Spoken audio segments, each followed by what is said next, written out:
جو انسان رمضان کی آخری 10 راتوں میں یعنی لیلۃ القدر میں یہ ایک چھوٹا سا وظیفہ کر لے تو اس کی ہر دعا قبول ہوگی، ہر جائز مقصد پورا ہوگا۔ لیلۃ القدر کی رات نصیب والوں کو ملتی ہے اور جو اس سے فائدہ اٹھا لے اس کی تقدیر بدل جائے گی۔ آئیے جانتے ہیں وہ کون سا وظیفہ ہے، مگر اس سے پہلے اس ویڈیو کو زیادہ سے زیادہ شیئر کریں۔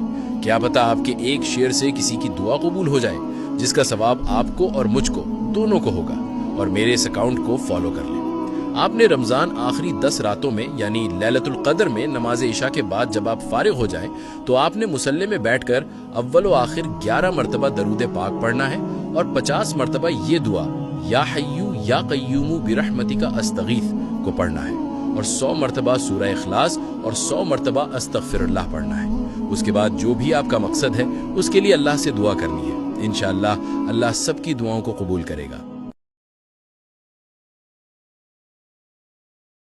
لیلۃ الجائزہ، عید کی رات جسے چاند رات کہتے ہیں، جو سارے رمضان کا نچوڑ ہے وہ اسی میں ہوتا ہے۔ میں ایک تسبیح بتاتا ہوں، جو بندہ لیلۃ الجائزہ جب چاند نظر آ جائے کہ صبح عید ہے، صرف ایک تسبیح یا توابوں کی پڑھ لے، 100 دفعہ پڑھے گا ایک تسبیح، اول آخر 3 بار درود پاک، اور اس کی ساری مرادیں پوری، جو مانگے گا ملے گا۔